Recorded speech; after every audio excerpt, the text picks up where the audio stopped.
And then we go into close. The next item on our agenda is item 2.13, debt refunding briefing with Mr. David Eichholz, Director of Fiscal Administrative Services. Mr. Ketterman could not be here, so in his place is Mr. Joe Mason and Ms. Cheryl Guth with McGuire Woods. Thank you. Thank you for being here. Good morning. Good morning, Commissioners. We'd like to, at first I'd like to introduce my guests. Joe Mason is our financial advisor with Davenport, and Cheryl Guth is our bond counsel with McGuire Woods. Both of these people help us with our debt issues and debt refinancings. I'd like to also introduce the subject in kind of a layman's terms, so anyone watching this or the viewing audience can understand why we're here before you today. And I equate it to a homeowner who has a home loan and realizes that interest rates have dropped to a point where they should refinance their mortgage, their home loan. And they do that to save on their mortgage payment. That's exactly what we're here for today, is our debt has gotten to a point where some of our interest rates are at a point where we could refinance those at a lower rate. So with that, I'll turn it over to Mr. Mason, who will explain his role in this whole process and Davenport's role. Thank you. Is this on? Yes, I think it is. Commissioners, Mr. President, good morning. It's good to be with you. As was alluded, my colleague Sam Ketterman could not be with us, and you should all be thankful of that. He sounded pretty horrible. As Mr. Eichholz alluded, you do have an opportunity to refinance some of your outstanding debt. One of the things that we at Davenport do, working with the county, is on a weekly basis we run a refunding screen of all of your outstanding debt. So we do that on a regular basis so that no opportunities are missed. Over the course of the past 6 weeks or so, interest rates for a variety of national and international reasons have been falling, which presents an opportunity to refund some of your outstanding bond issues. If you have the packet of material that was distributed in the board docs, you can see I'm on the page labeled as page 1 in the bottom right, and this is intended to be a summary of the opportunity before you. There are 3 different series of bonds, in other words, bond issues that the county has sold in years past, and we can take portions of those bond issues and refinance them to save the county some money. And they are, in order, the 2008 bonds, the 2009 B and C series bonds, and together they total approximately $29.4 million of bonds that can be refinanced by selling new bonds in the marketplace today for lower interest rates. You'll see that there's a column labeled average coupon. That's currently the interest rate that you're paying on those bonds. Our suggestion is that you can issue new bonds, pay off the old ones with the proceeds of the new bonds, and do so at a lower interest rate, thus saving the county money. In the middle of the page, there's a summary of the refunding results. You'll see that there's a column labeled gross savings and a column labeled net present value savings. Net present value savings is the way the IRS requires us to report it to you. That's factoring in the time value of money, but you can't spend present value savings. You can only spend gross savings, and that figure is approaching $1.4 million. Okay? Typically, in our line of work, whenever you get to a threshold of 2% or more in terms of net present value savings, that is a sort of a red flag, if you will, to start looking at a refinancing opportunity in greater detail. The industry standard is if you can achieve at least 3% overall present value savings, then that's an overall good transaction and should probably be pursued. Under current market conditions, this refunding produces 4.4% net present value savings, so it's a worthwhile opportunity. The savings are shown for you at the bottom of the page. Again, those are gross savings. You'll see, for example, that in fiscal year 16, $564,000 of that savings would inure to the benefit of the county in that year.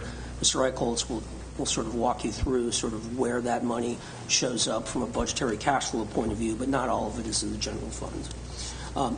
We've included for you some excerpts of a detailed, what we call a numbers run. It's basically a set of documents that that goes through all the calculations that are necessary to do a tax-exempt bond issue in the public markets. They're there for your reading pleasure, but everything you sort of need to know is on the summary on the first page.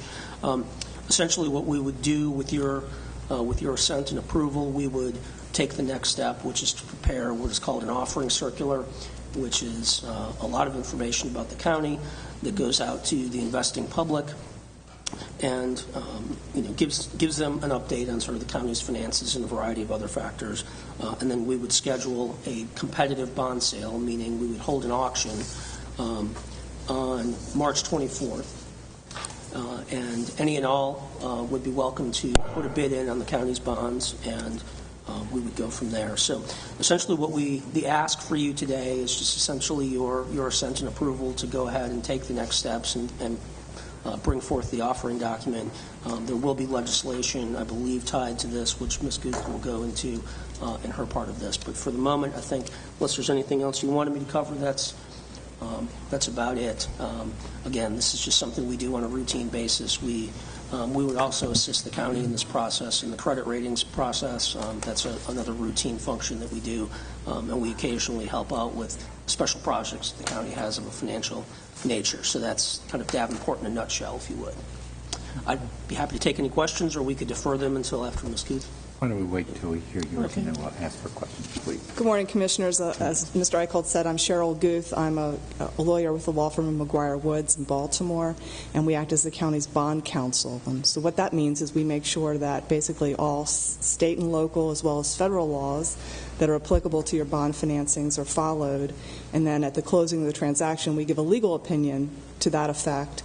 And as well as if the bonds are tax-exempt bonds, we give an opinion that the bonds actually, the interest on them is tax-exempt, both on the state and federal level. In connection with this financing, as Mr. Mason indicated, if we get your preliminary approval today, my next step will be to develop an authorizing resolution, which will authorize the issuance of the refunding bonds. One point that I did want to make is that by then either approving preliminarily today or adopting that resolution, you're not tied into issuing the refunding bonds unless significant savings.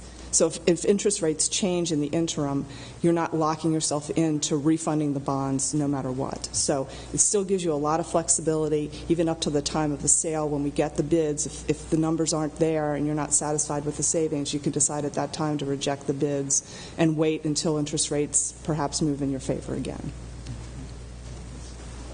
Okay. Thank you, Cheryl. If we could go to the other document, it's on the right of the board docs that is titled January 2015 Refunding Analysis. This is a very simple chart of just the FY 2016 estimated savings. And because when we issue a bond, we do it for many types of projects, and all of these projects are not necessarily supported and funded by the general fund. For instance, water and sewer, like whenever we put a water tower up or a sewer plant, construct a sewer plant, it goes into what we call an enterprise fund. So we've listed for you just the first year savings, and if you recall, Mr. Mason said there's roughly $1.4 million of savings over a 15-year period. This is $564,000 of that is in the first year, but not all of that is in the general fund. And this very simply shows you the breakdown of that savings by fund. The general fund would achieve $455,191 in the first year, so that is significant. We would encourage you to seriously consider this refunding and do it because, again, this is a good time to refund our debt. We are, as Joe mentioned, we are requesting for a motion and approval from the commissioners today to move forward with the refunding. I would like to note that Jenny Ellen and her budget staff do a lot of work behind the scenes in getting the official statement together that Joe mentioned that our investors look at when they're looking at buying our bonds. So with that, one more thing, Joe. We do not actually go to New York and like we would with a new money issue on a refunding. We do that through a telephone conference. That's correct. I mean, typically, it's been the county's practice to make regular presentations in conjunction with its annual new money sale to the rating agencies in New York. In terms of just, I think it's prudent. This is a straightforward refunding. There's no mystery to it. The agencies have no expectation that you would come and visit them for something of this magnitude. They just would be fine with a telephone update, and that saves, of course, the county money in terms of the issuance cost of the bond. So that's why we do it. We sort of streamline it for efficiency's sake. And we had just been there in July, so it would be just an update for the rating agencies. And if I could, I believe the county has an intention to do new money later in the year. We would normally, whenever possible, look to combine a new money issue and a refunding and do it all at once. However, the Federal Reserve and the economic punditry, if you will, is basically signaling that by summer there's a possibility that interest rates could start to go up. So we want to make sure that we capture this opportunity while it's front and center, although there's no guarantee that rates are going to stay where they are between now and the end of March when we sell these bonds. We're knocking on wood and hoping that largely remains true.